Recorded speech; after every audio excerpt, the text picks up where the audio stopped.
ஓம் சாந்தி. ஹிந்தி பேசலாம். நம்ம இன்னைக்கு ஹிந்தி கிளாஸில் கட்டளை வாக்கியங்களை படிக்க போகிறோம்.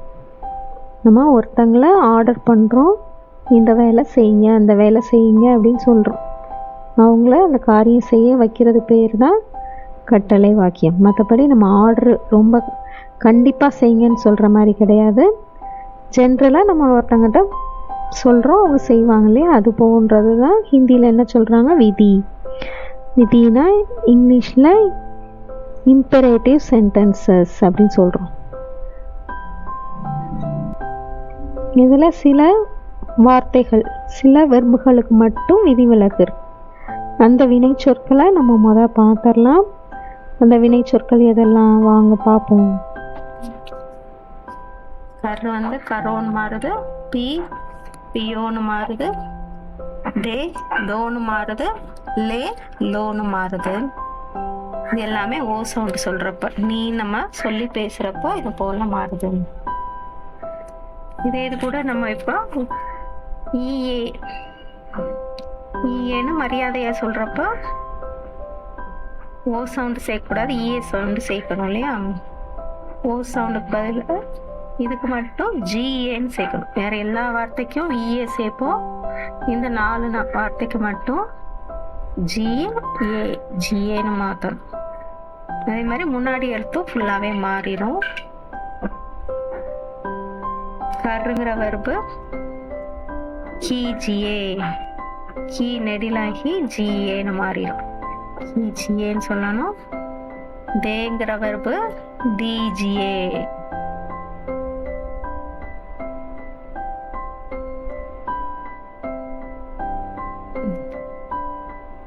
அடுத்து லே லீஜியே, லீஜியே எடுத்துக்கொள்ளுங்கள், தீஜியே கொடுங்கள், கீஜியேனா செய்யுங்க.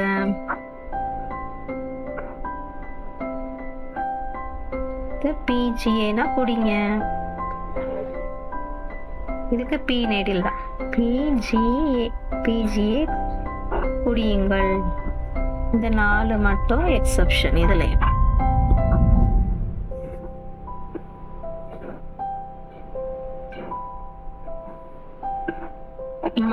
நம்ம பேச்சு வழக்குல வெர்பு மட்டும்தான் நிறைய சொல்லும். ஏன்னா முன்னாடி இருக்கவங்க கிட்ட தான் நம்ம இந்த சென்டென்ஸ் பேசுவோம். அப்ப நீ குடி, நீ செய்யு, நீ கொடு அப்படின்னு நீன்னு நம்ம அவங்கள சுட்டு பெயர் போட்டு சொல்ல மாட்டோம். ஆட்டோமேட்டிக்கா குடி, சாப்பிடு, செய்யு அப்படின்னு மட்டும் சொல்லுவோம். பேச்சு வழக்குல அப்படி சொல்லுவோம். ஆனா சென்டென்ஸ் ஃபார்மேட்ல முன்னாடி தும்மு, ஆப், நீங்க அப்படிங்கிறது போட்டாதான் சென்டென்ஸ் ஃபார்மேட் கரெக்ட். பேசுறப்ப நம்ம வெர்பு மட்டும் கூட சொல்லலாம்.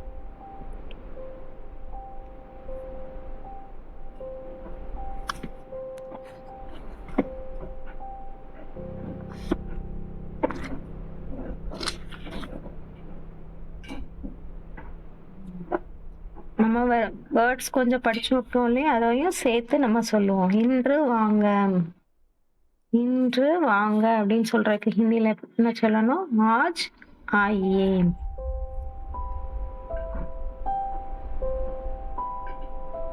ஆஜ்னா இன்று, இன்னைக்கு வாங்க, ஆஜ் ஆயே, இன்று வாங்க. தண்ணி குடிங்க, தண்ணி குடிங்கன்னு சொல்றதுக்கு பானி பீஜியே.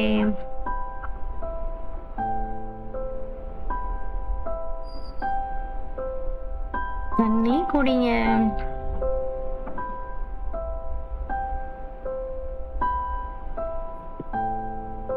பெயர் எழுதுங்க. நாம்னா பெயர். ஹிந்தில அக்கா நாம் கியா ஹை சொல்லுவாங்களே, அவங்க பேர் என்ன அப்படின்னு. இப்ப பெயர் எழுதுங்க. நாம் லிக்கியே. இது கீ, இது கூட சேர்ந்து நாம் லிக்கியே, பெயர் எழுதுங்க.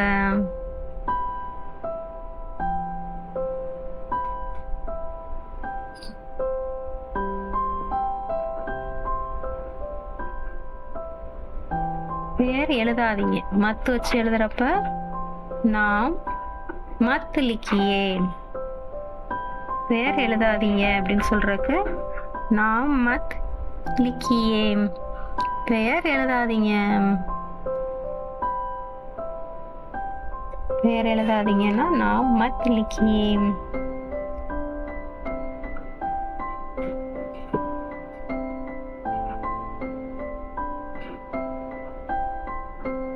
சாப்பாடு சாப்பிடுங்க. சாப்பாடு சாப்பிடுங்கன்னு சொல்றதுக்கு கானா. கானானா சாப்பாடு. கானா காயே.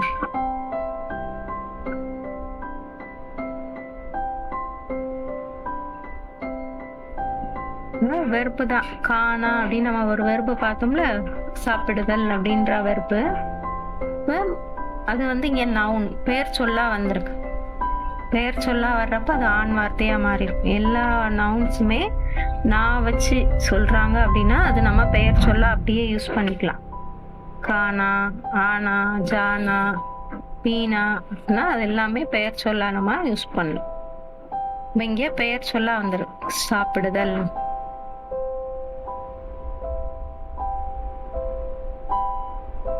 கேல் கேலியே. கேல்னா விளையாடுதல். விளையாட்டு விளையாடுங்கள். கேல் கேலியே. விளையாட்டு விளையாடுங்கள்.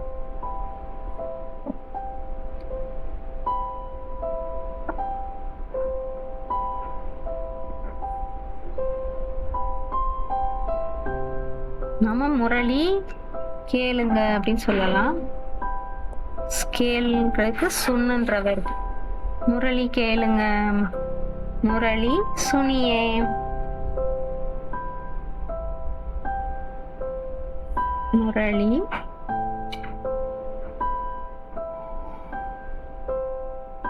சுனியே.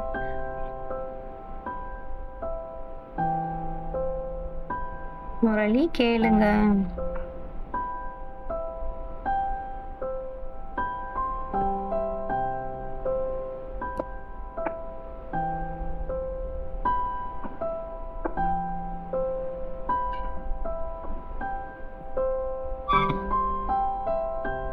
रुपये.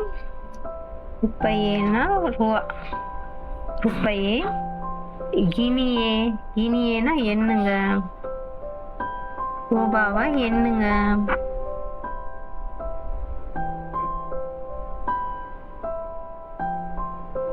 रुपये गिनिये. ரூபாவா எண்ணுங்க.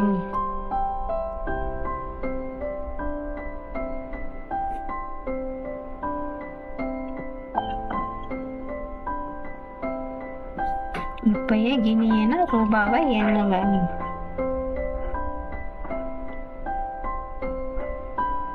இந்த கினியேக்கு பதிலா தீஜியே, ரூபா கொடுங்க அப்படின்னு சொல்றீங்க. ரூபா கொடுங்கன்னா வெர்பு மாத்திக்கிட்டா போதும். கினியேக்கு பதிலா தீஜியே கொடுங்க.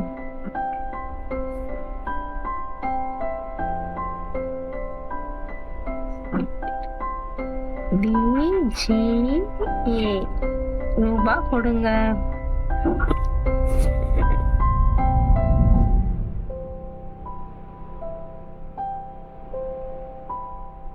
ரூபாய் எடுத்துக்கோங்க, வாங்கிக்கோங்க அப்படின்னு சொல்றோம்னா லீஜியே, வாங்கிக்கோங்க, எடுத்துக்கோங்க, எதுனாலும் சொல்லலாம் லீஜியே.